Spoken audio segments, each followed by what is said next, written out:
Baik, berikutnya kita akan membuktikan mengenai teorema limit yang berikutnya, yaitu teorema perkalian limit dengan sebuah konstanta. Nah, perlu diingat kembali definisi dari limit secara formal, yaitu untuk setiap epsilon bernilai positif, terdapat delta yang bernilai positif, sedemikian sehingga untuk setiap x, nilai mutlak x dikurangi a berada di antara 0 sampai delta, maka nilai mutlak dari fx dikurangi k akan lebih kecil dari epsilon. Nah, berdasarkan kesimpulan yang sudah kita ambil pada poin sebelumnya, kita memperoleh bahwa limit dari c dikalikan fx, di mana c ini adalah sebuah konstanta di mana x-nya itu mendekati a, sama dengan sebuah konstanta c dikalikan dengan limit fx di mana x-nya mendekati a, atau sama dengan konstanta tersebut dikalikan dengan nilai dari limit fungsi tersebut. Nah, sekarang akan kita buktikan pernyataan berikut ini, yaitu untuk setiap epsilon yang bernilai positif, terdapat delta yang bernilai positif, sedemikian sehingga untuk setiap x, nilai mutlak x dikurangi a berada di antara 0 sampai delta, maka nilai mutlak dari c, konstanta, dikalikan dengan fungsi tersebut dikurangi dengan c dikalikan dengan nilai limit dari fungsi tersebut atau k akan lebih kecil dari epsilon. Nah, berikut buktinya. Langkah pertama yang harus kita lakukan yaitu kita mengambil sembarang bilangan, yaitu c, di mana kita ambil c-nya ini adalah 0. Ya, c-nya ini konstanta dan kita ambil konstantanya ini adalah 0. Nah, maka kita memperoleh bahwa ketika konstanta ini kita kalikan dengan fungsi fx, maka akan menghasilkan nilai 0.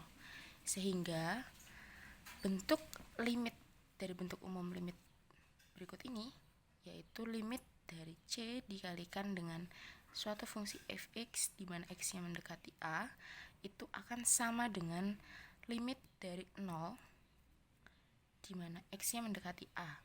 Limit 0 sendiri itu adalah 0, ya. Sehingga terbukti benar untuk setiap c sama dengan 0, maka limit tersebut dia akan sama dengan ketika konstantanya dikalikan dengan nilai limit fungsi tersebut. Jadi ketika konstantanya 0 tadi, terbukti bahwa limit 0 sama dengan 0 sama aja dengan 0 dikalikan fungsi fx-nya, gitu ya. Nah, tadi itu ketika kita mengambil nilai c sama dengan 0. Sekarang apa yang akan terjadi jika c-nya itu tidak sama dengan 0? Maka kita harus mengambil sembarang epsilon, di mana epsilonnya ini bernilai positif. Dan kita tadi sudah mendefinisikan bentuk umumnya, yaitu limit dari fx di mana x-nya mendekati a sama dengan k. Maka kita harus menemukan sebuah bilangan, yaitu delta 1, di mana delta 1-nya ini harus bernilai positif. Maka kita akan memperoleh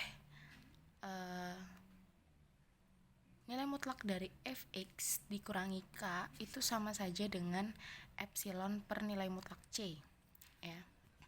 Epsilon per nilai mutlak c, atau kita dapat menuliskan seperti berikut ini.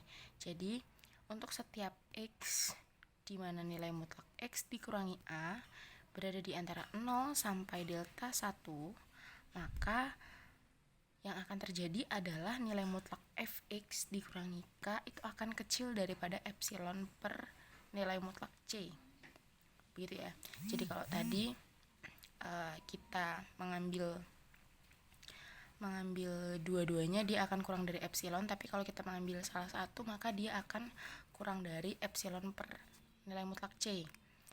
Nah, sekarang kita harus memilih delta, di mana deltanya ini harus sama dengan delta 1 agar kita dapat membuktikan pernyataan di atas, sehingga diperoleh untuk setiap x, nilai mutlak x dikurangi a yang berada di antara 0 sampai delta, maka kita memperoleh nilai mutlak dari c dikalikan fx dikurangi c dikalikan k kurang dari atau akan lebih kecil dari epsilon per nilai mutlak c.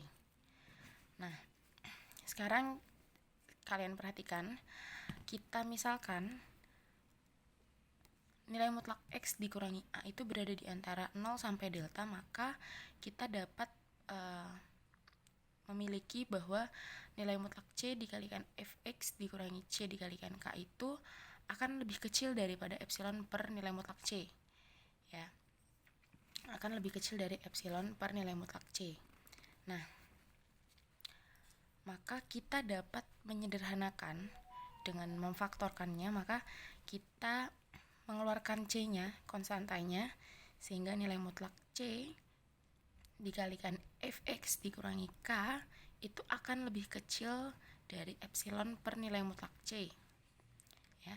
Jadi c-nya kita keluarkan. Nah, kita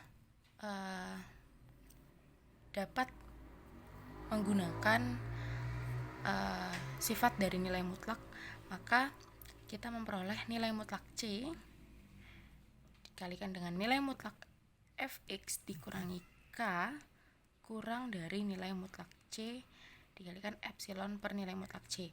Jadi nilai mutlak c dikalikan epsilon per nilai mutlak c sendiri nanti akan menghasilkan atau sama saja dengan epsilon. Maka nanti ini terbukti bahwa pernyataan di atas, yaitu